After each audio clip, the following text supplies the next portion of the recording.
Quiero invitarles a buscar en sus Biblias, en la carta de Pablo a los Colosenses, capítulo 3. Colosenses capítulo 3. Una vez más tengo la responsabilidad de estar al frente de ustedes para traer palabra. Y quiero decirle que no es palabra mía la que yo traigo en esta tarde, es palabra de Dios. Vamos a analizar la palabra de Dios. Vamos a dar un recorrido por el capítulo 3 de esta carta de Pablo a los tesalonicenses. Y antes de leerla, escuché en una ocasión en una reunión de líderes, de pastores, analizando esta carta, y algunos dijeron: qué bueno que Pablo se sale de la teología para hablar de lo cotidiano. Y porque usted sabe que Pablo, por ejemplo, la Biblia dice, Pablo enseñando en Romanos habla de que todos somos pecadores, de que estamos separados de Dios, que nosotros no tenemos ya no podemos hacer absolutamente nada para llegar al cielo, que la salvación es por obra, digo por fe, no por obras, y así sucesivamente. Pero en el capítulo 3 de Colosenses, él decía que aquella persona se apartó de la teología para hablar de lo cotidiano. Pero déjeme decirle que no es verdad. Pablo no se apartó de la teología para hablar de lo cotidiano, porque en la cultura donde se escribió la Biblia, allá para Palestina, la cultura es la siguiente. La costumbre de los judíos es: la espiritualidad está en el templo, es allí donde ellos hacen sus sacrificios, sus holocaustos, sus actividades para honrar y agradar a Dios. Pero lo que Pablo está enseñando aquí en esta carta, que ya la vamos a leer y la vamos a analizar, es todo lo contrario. Se sale del templo para vivir la vida que Dios ha establecido para nosotros en el mundo, en la casa, en el trabajo, en donde quiera que estemos. Ese es el propósito de Pablo, escribir esta carta, específicamente este capítulo y algunos otros capítulos que le voy a sugerir, para sacar a un análisis lo importante que es que entendamos que lo teológico no está separado de lo cotidiano. No hay ninguna separación de lo teológico con lo cotidiano. Y quiero irme ya sin más preámbulo a la palabra del Señor.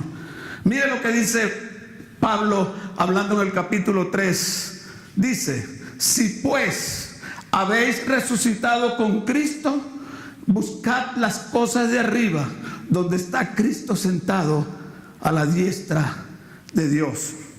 Cuando Pablo está diciendo aquí, si pues, o sea, se supone que ya eres cristiano. Se supone que ya tú estás convertido al Señor.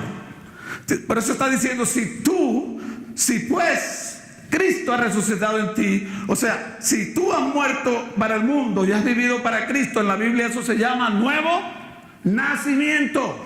Y lo que Pablo está diciendo allí es, si tú te has convertido, si en ti se ha operado el nuevo nacimiento, mira lo que sigue diciendo: pon la mira en las cosas de arriba, no en las de la tierra.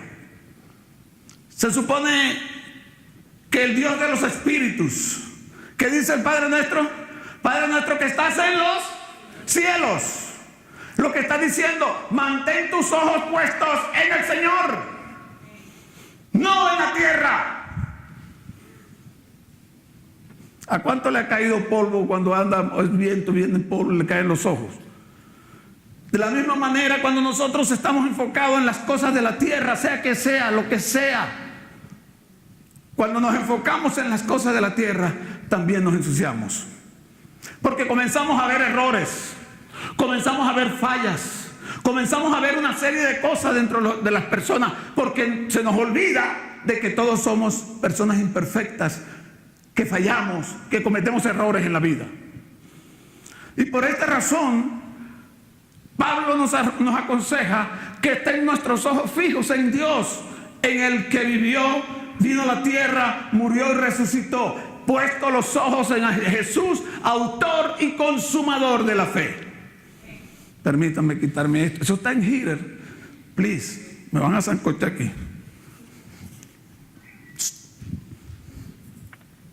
Sigue diciendo el apóstol, porque habéis muerto, o sea, nacieron de nuevo. ¿Ok? Porque habéis muerto y vuestra vida está escondida con Cristo. Vamos a analizar esto. Lo que está diciendo este pasaje es que usted y yo en este mundo somos invisibles. ¿Qué es lo que dice allí la canción que cantábamos ahora mismo? Cristo vive, está vivo y vive en mí. Cuando a usted le dicen cristiano, le están diciendo es Cristo viviendo a través de usted. Por lo tanto, usted es invisible para este mundo. Debemos de ser invisibles. No debemos de estar buscando gloria de nadie. No debemos de estar buscando que se nos aplauda cuando hacemos algo meritoso. No debemos de estar haciendo esas cosas. Porque al hacerla, entonces estamos opacando a Cristo. Ni tú, pero métete en la cabeza, ni tú ni yo jamás podemos opacar a Cristo Jesús. Porque Él es el Rey de Reyes, Él es el Señor de Señores, Él es la luz del universo. Y jamás lo podremos opacar. Pero aquí está diciendo, cuando Cristo, la luz, la vida se manifieste, entonces seremos manifestados con Él. Oh, aleluya. Denle un aplauso al Señor, por favor. Entonces seremos manifestados por Él. Permíteme.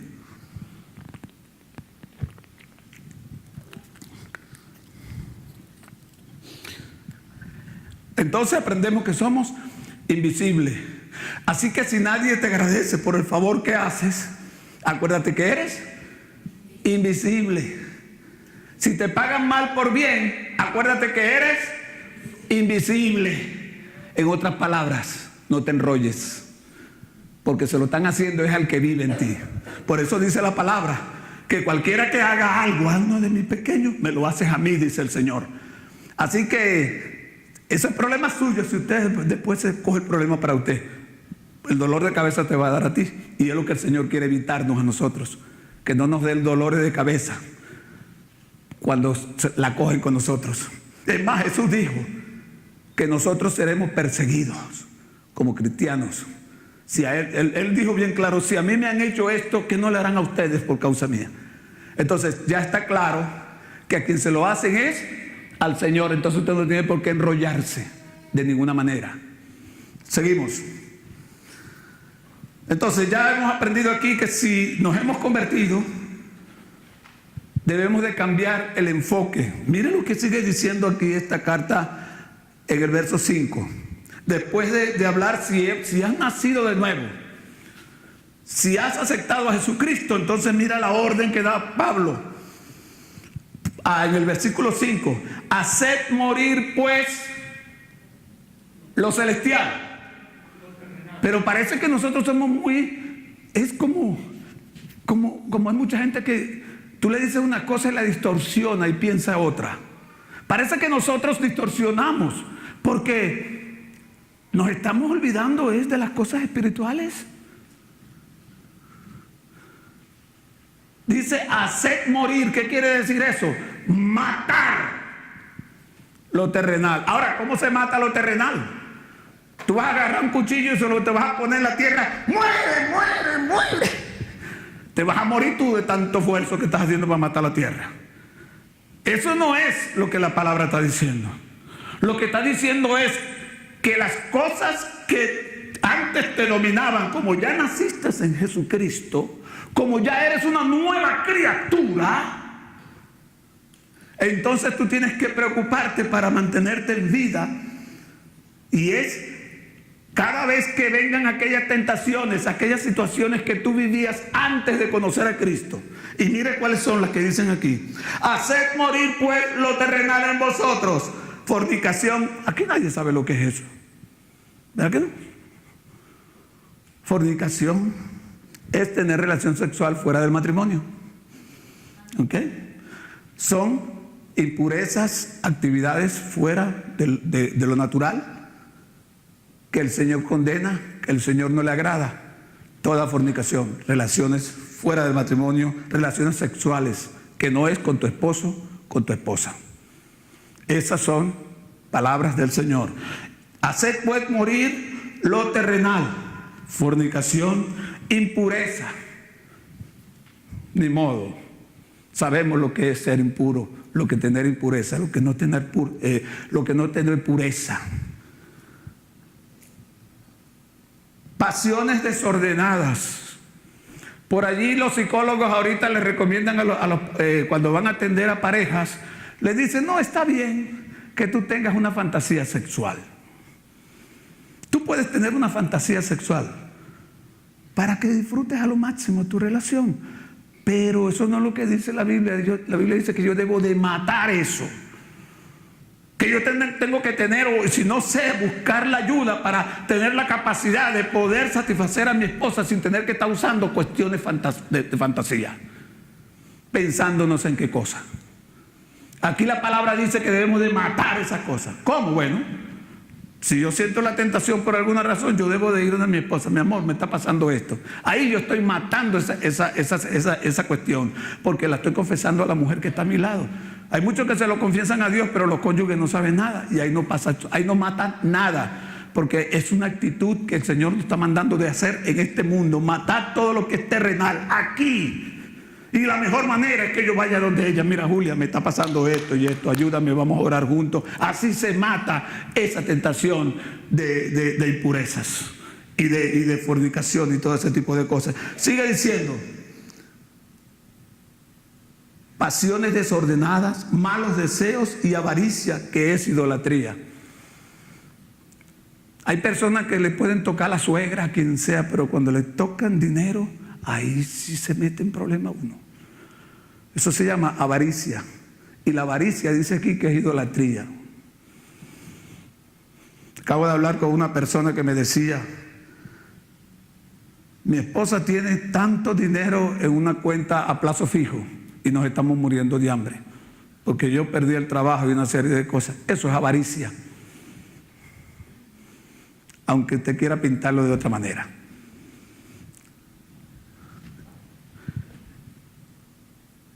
Dice, cosas por las cuales la ira de Dios viene sobre los hijos de desobediencia. Está hablando aquí de actividades que salen de nosotros, el diario vivir, en el diario vivir. Cuando yo no conocía al Señor, yo vivía todo eso. Y con la ayuda de Dios, gracias a Él, he podido vencer hasta ahora esas cosas. Tentaciones, de más. Circunstancias y situaciones que vivimos, de más. Pero en Cristo somos más que vencedores. Cuando dejamos que Él nos guíe, cuando dejamos que Él rija nuestra vida. Yo siempre he puesto el ejemplo de esos murciélagos, esa manada de murciélagos cuando están volando. ¿Por qué no chocan? Algunos dicen por las antenas. Esos no son chapulines colorados. Que por el sonido. Yo creo que ellos no chocan porque se dejan manejar por Dios. Dios es quien maneja la naturaleza. Tanto es así que la Biblia dice que no cae una hoja de un árbol sino a la voluntad del Señor. De hecho, usted pone su vida en el mejor conductor del universo, que se llama Jesucristo, tú no chocarás, porque dice la Biblia que hasta a tus enemigos le hará estar en paz contigo. Dale un aplauso al Señor por eso. Cuando realmente dejamos que el Señor domine y guíe nuestras vidas. Ahí sigue diciendo allí, en las cuales vosotros también anduvisteis en otro tiempo cuando vivíais en ella. O sea, éramos dominados por esas cosas. Se supone que ya no es así. Se supone que ya la marihuanita, el cigarrito, la borrachera y todas esas cosas ya no funciona en nosotros. No debe de dominarnos, porque si nos están dominando, entonces déjeme decirle que Cristo no es el Señor. Porque la Biblia dice que el que hace pecado es esclavo del pecado. Y o somos esclavos de Cristo, libres para Dios y muertos para el mundo, o somos esclavos del pecado y muertos para Dios. Pero no hay un término intermedio en esto, ni lo habrá jamás. Sigue diciendo el apóstol, pero ahora ya habló de las cosas que producen escándalo, fornicación, impureza, todo ese tipo de orgías, todas esas cosas, ya habló eso. Pero ahí no se queda Pablo, sino que sigue profundizando. Y nos está diciendo, y a ustedes ahora, ¿a quién? A los que han creído en Cristo, a los que han nacido de nuevo, a los que han dicho, yo acepto a Jesucristo como Señor y Salvador de mi vida. Dice, a ustedes, dice, pero ahora dejad también vosotros todas estas cosas. Ira es una cuestión interna. Hablamos de las cosas externas. Fornicación, adulterio, impureza, todo tipo de cosas. Pero la ira es una cuestión interna. O sea, que Dios no se conforma con que tú domines, controles las cosas inmorales, sino que me está diciendo aquí ahora tienes que trabajar, porque en el plan de Dios la Biblia dice que la vida del creyente va de gloria en gloria. No puedo conformarme porque ya no soy un adúltero. No puedo quedarme tranquilo porque ya yo no mato a nadie. Yo no puedo quedarme tranquilo porque ya yo no fumo, yo no hago nada de esas cosas. Pero la palabra me dice, eso no es sino el impulso para alcanzar cosas mejores. Dominar lo que hasta ahora has dominado. Entonces le dice a ustedes, dejad también vosotros todas estas cosas. Ira, enojo. ¿Cuál es el enojo y la ira tienen una diferencia? La ira viene por algo que a mí me hacen. Quiero enfocarlo desde ese punto de vista, que yo no lo merezco. El enojo viene cuando yo hago algo que no debo de hacer. Analice esas dos expresiones para que usted vea. Y las dos, el Señor nos manda a dejarla. Hay muchos que nos justificamos la palabra y decir, sí, es que la Biblia dice que debemos de airarnos. Sí, pero dice, airaos, pero no pequéis. ¿Y cómo peca uno cuando está airado? ¿Alguien sé que me quiere dar un ejemplo? Cuando uno está airado se le va el cerebro y tumba a quien sea que esté por el medio. Y no valora y no considera a nadie cuando se está airado. Por eso es que el Señor nos manda a nosotros a matar la ira, a dejar la ira. Y eso no es fácil. Porque ese en el ámbito, en el ambiente donde yo me he criado desde pequeño, aún desde estar desde el vientre de mi madre, ya yo sentía y percibía la ira. Las discusiones entre mis padres y tanta basura. ¿Quién de los que está aquí, los padres no han discutido, peleado en su casa? Todos, de alguna manera. Entonces, eso ya viene con nosotros y para romper eso es imposible. Por eso Jesús dijo, sin mí nada pueden hacer ustedes. No podemos nosotros romper con esas cosas. No podemos hacerlo. Pero entonces, ¿por qué Pablo está diciendo aquí, dejad todas estas cosas?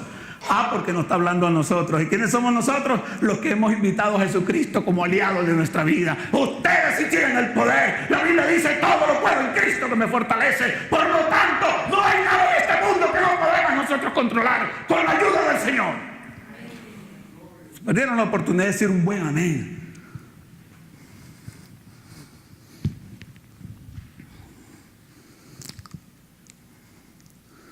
No mintáis, ira, enojo, malicia. Esa palabra nosotros los cristianos la usamos mucho, la usamos como un ¿cómo se llama eso? Un cliché, no, una muletilla. ¿Qué malicia? Deja la malicia. Pero eso es lo que está diciendo. ¿Sabes lo que es malicia? Malicia es cuando yo me dejo dominar por el mal, que comienzo a mirarlo más allá de lo que estoy viendo, a maquinar cosas. Eso es malicia. Cuando digo algo con doble sentido, eso es malicia. Cuando envío chistes por la página porque me hizo reír, quiero que otros se rían, eso es malicia. Y la Biblia nos dice que la dejemos, no que la propaguemos. ¿Entendiendo, iglesia? Seguimos. Blasfemias. ¿Qué es un blasfemo? ¿Qué es una blasfemia? cambiar lo eterno por cosas terrenas, eso es blasfemia. Cambiar a Dios por algo, eso es blasfemia. Jesús dijo: si me aman, guarden mis mandamientos. Jesús dijo: el que ame más padre, madre, trabajo, lo que sea, que a mí no es digno de mí. O sea, es un blasfemo. O somos blasfemos o somos seguidores y adoradores de Cristo. No hay. Y por eso ya Pablo, la ley, el Señor decía, entre otras cosas: y les enseñaré para que aprendan a diferenciar lo sagrado de lo impuro, de lo blasfemo. Y para eso nosotros tenemos a Jesucristo. Por eso Él está hablando es a usted y a mí, que hemos recibido a Jesucristo. Y si aquí no hay una persona todavía que haya dicho a Jesucristo: yo te recibo como Señor y Salvador de mi vida, le recomiendo que lo haga, porque si no, esas enseñanzas no podrán hacer nada en su vida, porque eso es para los que creen que Cristo es el Señor y lo obedecen. ¿Lo pueden obedecer? Sí, lo pueden obedecer, pero hay que rendirse al señorío de Jesucristo. Palabras deshonestas, groserías. ¿Usted conoce eso, hermano?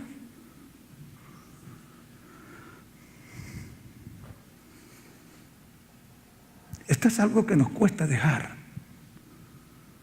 ¿Por qué? Bueno, yo tengo 64 años. Lo mínimo palabras de grosería que yo he escuchado, no ya es la que yo digo, ¿no? Sino las que yo he escuchado deben de ser como unas 350.000 millones de groserías en mi vida desde que tengo hasta los 64 años. Y es bien difícil dejar algo que está en el ambiente. Es bien difícil. Pero sabe usted, hermano, yo no sé si a usted le pasa, pero cuando a mí me sale alguna, yo siento como si hubiese echado por tierra todo lo que el Señor ha hecho por mi vida. No se siente mal. Primero porque estoy desobedeciendo al Señor, que dice que yo debo de hacer morir esa cosa en mi vida. Y si usted es franco con Dios, ¿usted sabe por qué yo le pido perdón al Señor? Porque yo no le echo ganas como debiera. No es por la palabra que diga, sino porque no le estoy haciendo ganas para dominar eso. No le estoy echando fuerza, la suficiente fuerza. Cuando Jesús dijo: el que oye mis palabras y las hace, le compararé a un hombre prudente. Y cuando está hablando de un hombre prudente, no es que las mujeres no tengan ningún haber en esto, no. Le está diciendo un hombre prudente, se refiere en términos genéricos, porque el hombre sale de la mujer, aunque después salimos nosotros de ellas. Eso es un trabalengua ahí, pero después en otro momento aclararemos eso. El asunto es que Jesús se complace de aquellos que oyen y obedecen su palabra. Mientras que aquellos que oyen y no obedecen, le dice: lo compararé al hombre necio que construye su casa sobre la arena. Construir sobre una roca es diferente a construir sobre una arena. Por eso es que hay tanta gente suicidándose, porque han construido sus vidas en las cosas de este mundo, en vez de tener los ojos puestos en Jesús, autor y consumador de la fe. ¿Se da cuenta de la diferencia? Allí hay una gran diferencia.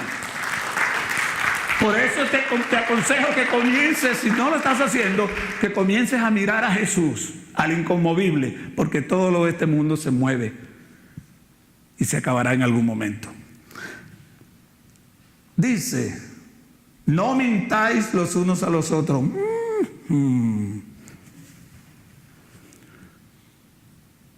Una mentira no solo decir algo que no es verdad, sino también es callar la verdad.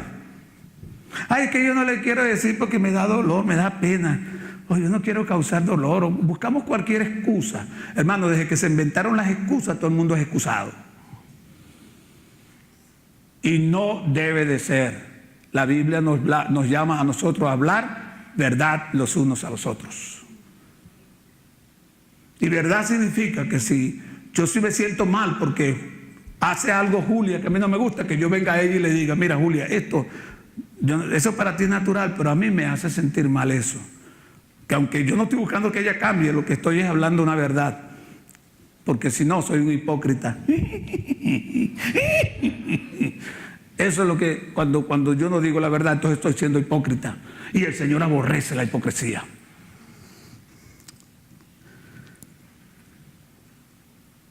No mintáis los unos a los otros, habiendo despojado del viejo hombre. O sea, una vez que han nacido de nuevo, no caigáis en lo mismo de donde el Señor le ha hecho libre, de donde el Señor le ha sacado. No vuelvan a caer en lo mismo. Tú y yo, nos está diciendo Pablo aquí en este pasaje, que debemos de cuidar nuestra salvación con temor y temblor, porque esa salvación costó su propia vida por cada uno de nosotros. No es por cualquier cosa en la vida de Dios.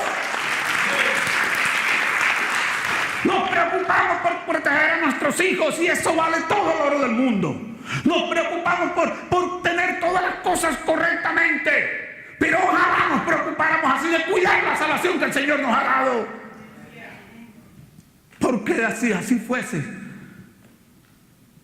esta iglesia estuviera full aquí ahorita. Y no estoy hablando de personas, estoy hablando full de gozo, full de ese Espíritu de Dios, porque el reino de Dios es justicia, paz y gozo en el Espíritu. Y cuando Dios está realmente en el lugar que le corresponde, los beneficios del reino se manifiestan en su pueblo. Y por eso Él dijo, donde están 2 o 3 congregados en mi nombre, allí yo estaré con ustedes. Y eso es lo que a Él le complace, la unidad, la armonía. Pero mientras estemos en rollo, mientras estemos enfrentados los unos a los otros, mientras estemos enfocados en las cosas de esta tierra, en lo que se mueve, entonces allí para mirar realmente la obra y la maravilla del Señor son bastante escasas. Porque digo escasas porque aún Él con su misericordia nos bendice. Porque Dios es misericordioso.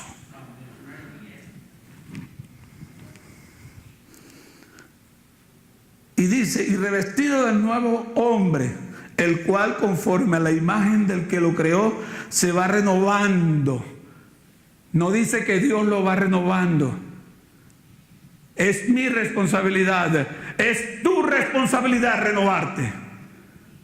Romanos 12 dice, acerquémonos pues confiadamente al trono de su gracia, donde alcanzaremos el oportuno socorro. ¿Es el que dice? No. Dice que presentemos nuestros cuerpos vivos, santos, agradables a Dios, que es nuestro culto racional. No nos conformemos a este siglo, sino transformados, renovados vuestro entendimiento. ¿Por medio de qué? Por medio de la palabra de Dios. Tengo que renovarme, es mi responsabilidad. Habemos cristianos que todo lo que no podemos ver un evangélico con alguien con una Biblia, porque decimos, ora por mí. Está bien. Pero Dios quiere algo más que eso. Hermano, es que estoy en tribulación. ¿Cuál es la tribulación? Que estoy enamorado de la vecina. Sin vergüenza. Tremenda tribulación. Arrepiéntete y busca al Señor. Dice, revestido del nuevo hombre. O sea, ya te convertiste. Te convertiste al Señor. Ya naciste de nuevo. Ahora revístete cada día. Jesús dijo, el que quiera venir en pos de mí, tome su cruz cada día. Hay muchos que la tomaron hace 40 años. Un año, un mes, un día. Pero la guardaron en la casa porque no la quieren desgastar. Eso no funciona. La cruz tienes que cargarla contigo todos los días. Y cargar la cruz de Cristo es eso, ser un invisible para el mundo. Callar cuando se nos ofenda y todo ese tipo de cosas. Y dice, revestidos del nuevo, el cual conforme a la imagen del que lo creó.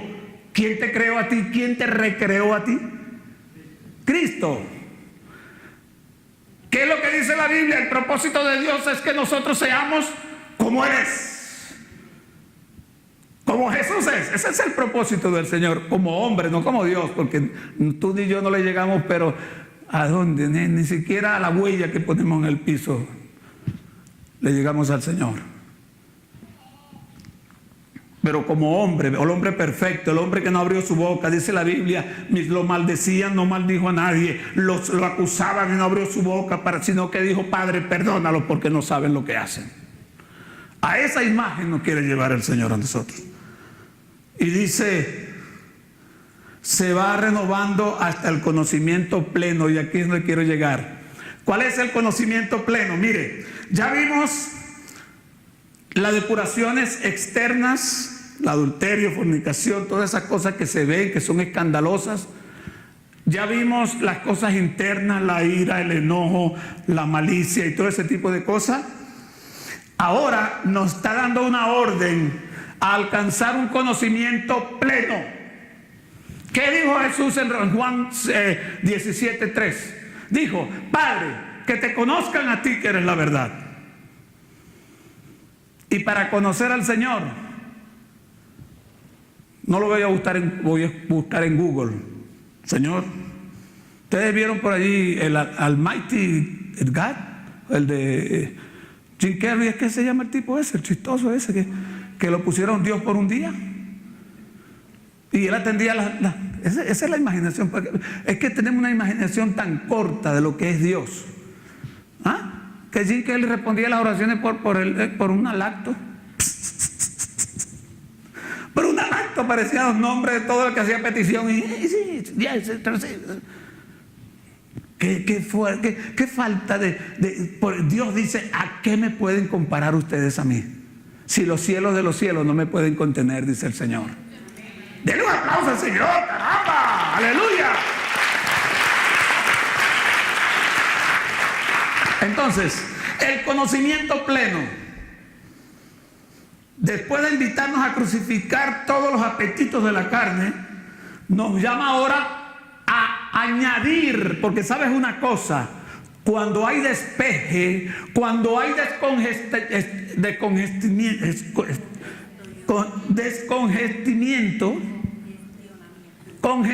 descongestionamiento, no, pero era otra palabra que iba a decir, se me fue, no la encarré. Cuando hay ese descongestionamiento, queda un vacío. Y si ese vacío yo no lo cargo, no lo lleno, se va a volver a ensuciar, se va a volver a perturbar, se va a volver a dañar. Y mira lo que sigue diciendo aquí el apóstol en cuanto al conocimiento pleno. Dice: revestidos del nuevo hombre, el cual conforme a la imagen del que lo creó se va renovando hasta el conocimiento pleno, donde no hay griego ni judío. ¿Qué está diciendo eso? No hay discriminación. No hay griegos ni judíos. Habemos personas que vivimos discriminando. En el Señor no debe de existir la discriminación. Somos uno en Cristo Jesús.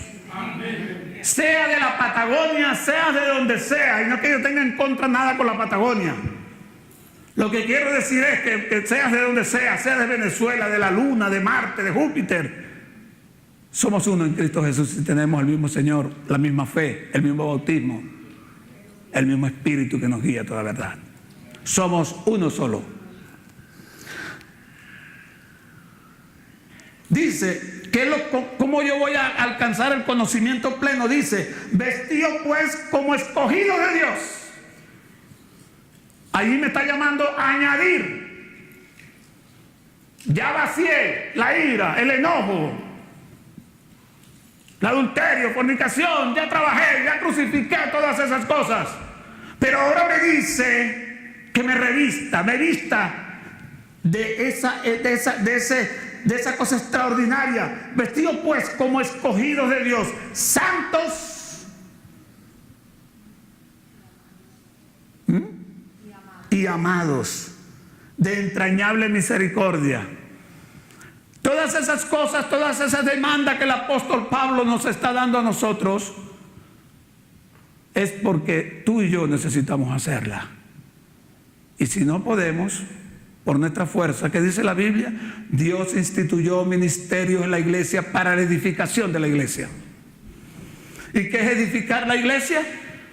Superar las debilidades, superar las flaquezas, juntos. Por eso nos manda a llevar las cargas los unos a los otros, porque ¿qué le dijo Dios a Pablo? Dice, bástate mi gracia porque mi poder se perfecciona en la debilidad. Entonces, cuando dos débiles nos unimos para perdonarnos y pedir perdón, allí el poder de Dios se manifiesta en la vida de esas personas, porque están en plena obediencia de aquel que dijo, perdonaos los unos a los otros.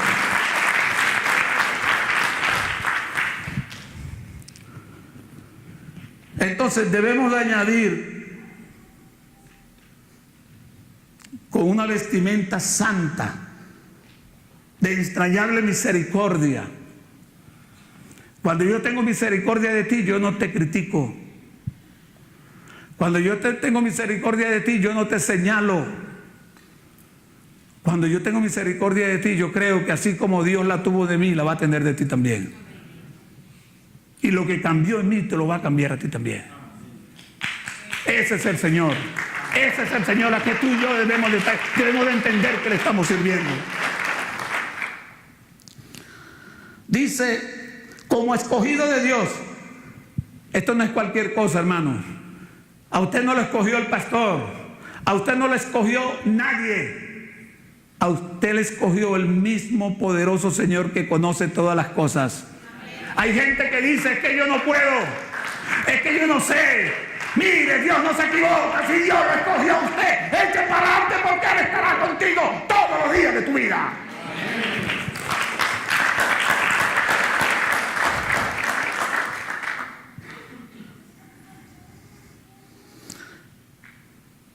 Escogido de Dios, santos y amados. Hay muchos por ahí que andan, ay, a mí nadie me quiere. Oye, hermano, qué pobreza. Esa no es la pobreza que la Biblia habla espiritual. Somos ricos porque el Señor nos ama a nosotros. Y nadie nos podrá quitar su amor. Nadie en este universo podrá quitarnos su amor jamás.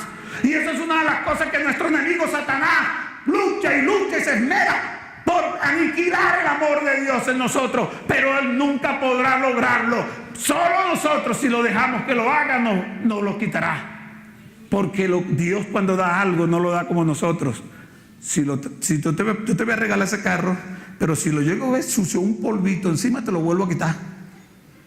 Dios no da así. Dios te lo da. Y cuando te lo da de verdad. Irrevocables, dice la Biblia, son los dones, los llamados y las cosas que Dios nos da a nosotros. Nadie nos lo puede quitar. Ahora, si nosotros no lo usamos, ya ese es el problema nuestro.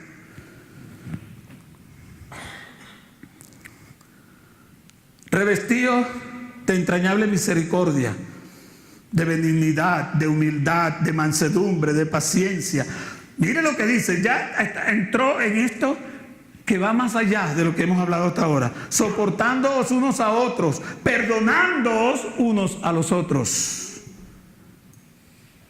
Al que tuviere queja contra alguno de la manera que Cristo os perdonó, así también hacerlo vosotros, porque si ustedes no perdonan, Dios no le va a perdonar a usted, dice la palabra. Y Él nos manda eso es porque Él quiere que nosotros estemos siempre bajo el beneficio de su perdón. Y sobre todas estas cosas, vestidos de amor, que es el vínculo perfecto. Vestidos de amor. Wow. ¿Cuántos se vistieron para venir aquí, hermano? Si usted se vistió sin bañarse, y sobre todo si trabajó todo el día. Así pretendemos muchas veces vestirnos del amor del Señor, pero sin trabajar todas estas cosas que están aquí. Y eso no funciona. Para poder ponernos esa vestimenta del Señor, tenemos que estar limpios. ¿Qué dice la Biblia? La sangre de Cristo nos limpia de todo pecado. Y para que la sangre de Cristo me limpie a mí de todo pecado, yo tengo que perdonar a todo el que me ofende. Yo tengo que amar y tener misericordia de todos los que a mí me han maltratado en la vida. Porque si no, entonces yo no me estoy vistiendo de amor. ¡Wow! Diga conmigo, ayúdame Dios.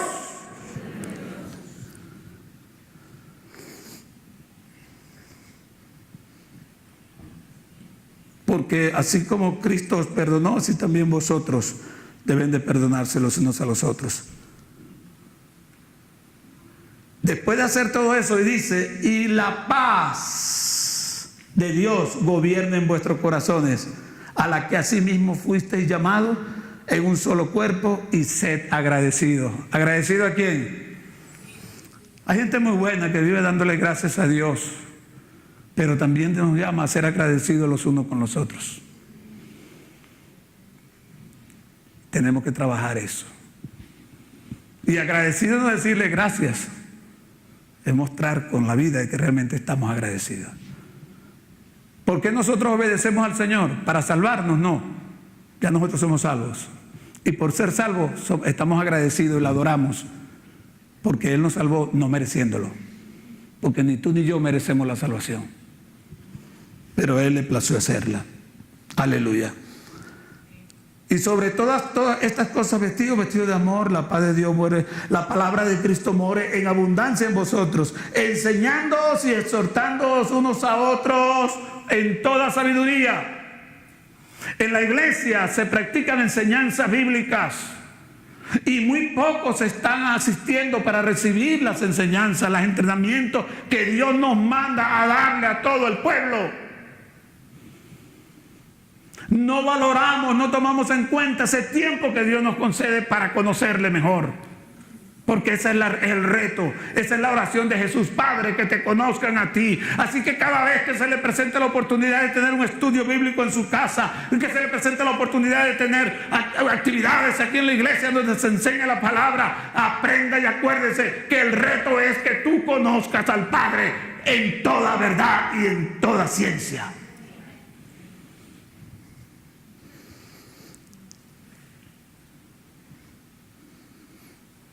Y dice en el 17: y todo lo que hacéis, sea de palabra o de hecho, hacedlo todo en el nombre del Señor Jesús, dando gracias a Dios Padre por medio de Él. Y aquí voy a cerrar con lo que viene a continuación.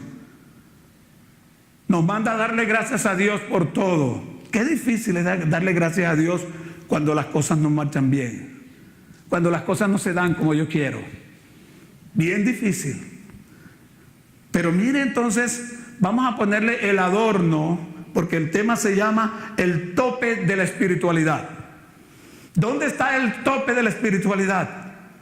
Comencé diciéndoles que los judíos, la costumbre es ir al templo, porque ellos asocian la espiritualidad con hacer las actividades en el templo, la liturgia que ellos hacen. Pero el tema que Pablo nos está transmitiendo aquí es que el tope de la espiritualidad está en la vida cotidiana.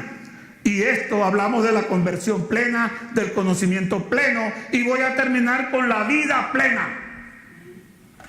La vida plena. Plena, plena, plena.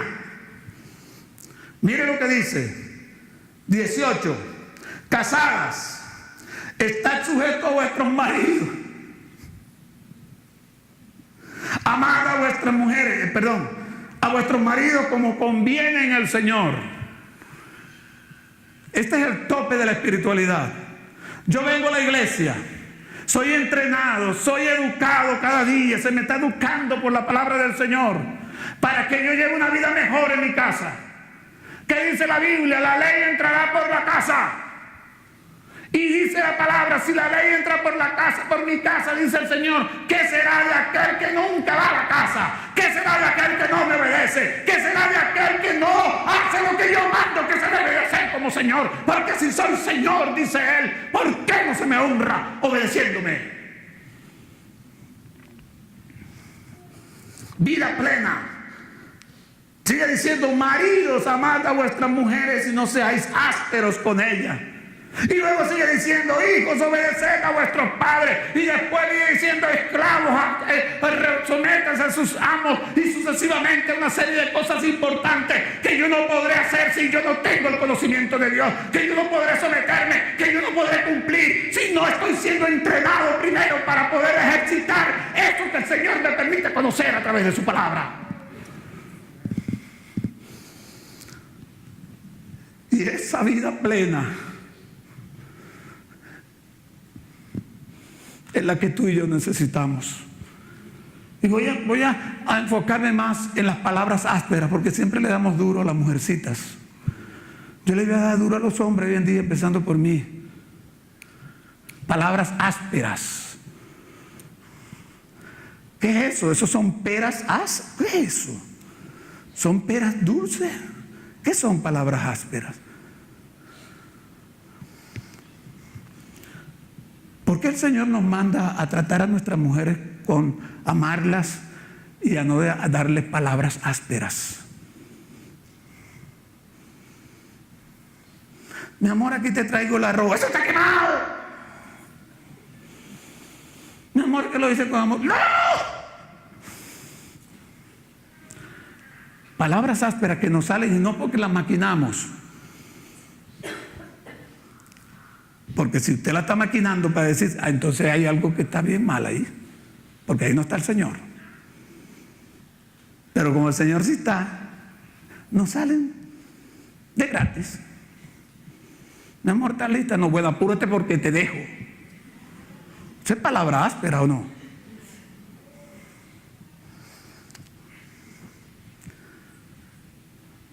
Apreciados hermanos, las palabras ásperas construyen una pared en una relación.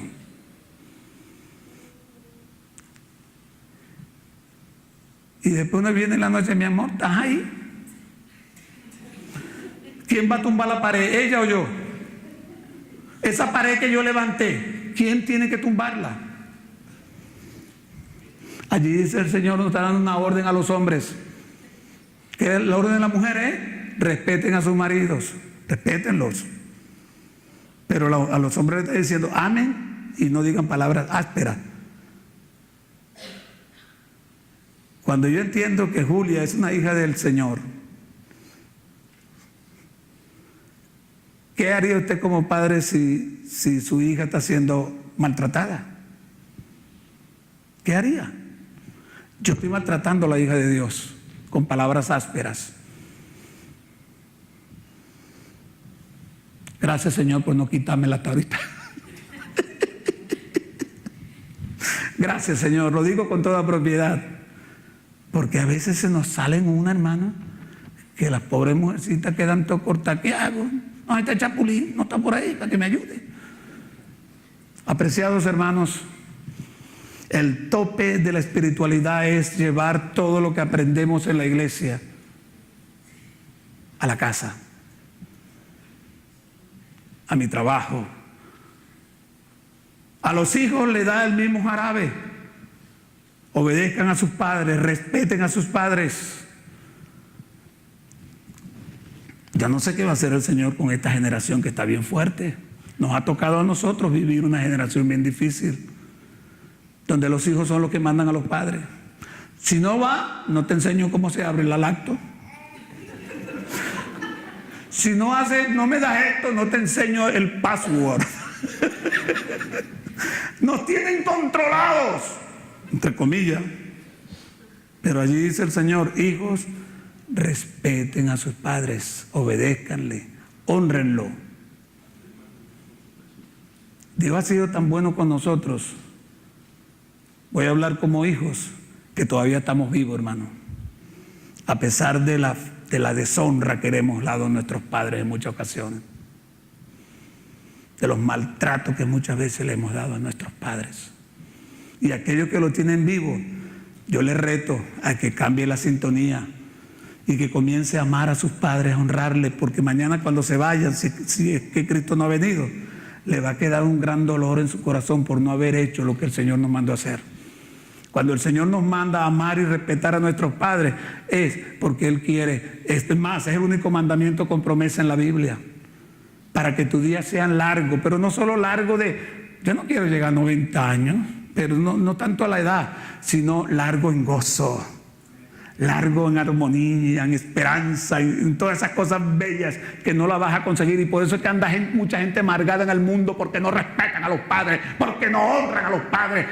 Se graduaron, los padres se quemaron las pestañas para que los muchachos llegaran a donde están. Y cuando llegan a grandes, y si se casan, dime tú, se casan con una mujer que no quiere nada con nadie, pues se olvidan de los padres.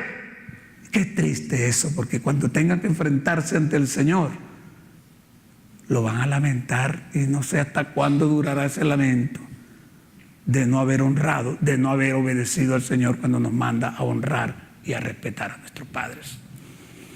hijos que maldicen a sus padres. La Biblia dice: muera irremisiblemente el que maldiga a su padre o a su madre. Wow, hay tantas cosas que están en la palabra que Dios no quiere evitar. Póngase de pie conmigo, por favor. Le voy a decir a los que están tomando nota, hay unos capítulos para complementar esto. En Primera de Tesalonicenses capítulo 4, léalo completo. En Hebreos capítulo 6 y en Primera de Pedro capítulo 3 hay muchas más recomendaciones de la palabra de Dios para cómo nosotros debemos de conducirnos como hijos amados de Dios en esta tierra. Permítanme hacer una oración por ustedes. Me incluyo yo en esa oración, porque necesitamos alcanzar ese tope de espiritualidad. Hemos cambiado las cosas. Aquí en la iglesia, aunque si nos pica un zancudo, ni nos rascamos, porque aquí somos santos, santos, santos. Y allá en la casa maltratando a nuestros hijos, maltratando a nuestro cónyuge, parece que hay una distorsión en la enseñanza, o es lo que nosotros queremos aplicar de la enseñanza y justificar en nuestras actitudes. Hoy la orden del Señor es: llénate para que vayas a vaciarte ya en tu casa, para que vayas a aplicar esto que te está llenando aquí, llévalo a tu casa. Señor y Padre, en el nombre de Jesús, te adoramos, te glorificamos, te exaltamos por traernos a memoria tu palabra una vez más. Yo reconozco, Señor, que como humano, aunque no debe de ser un justificativo, porque la Biblia dice: se justificará el hombre ante ti. Como humanos fallamos, pero no por eso tú nos dejas de mandar a nosotros a hacer todas estas cosas que nos has dicho hoy aquí. Y si tú no la estás mandando a hacer, es porque podemos hacerla en tu nombre, con tu ayuda. Ayúdanos, Señor, a despejar nuestra vida de todas esas durezas, de todas esas circunstancias difíciles que nosotros no que las llamamos, sino que nosotros las buscamos por no obedecerte, por no rendirnos completamente a ti.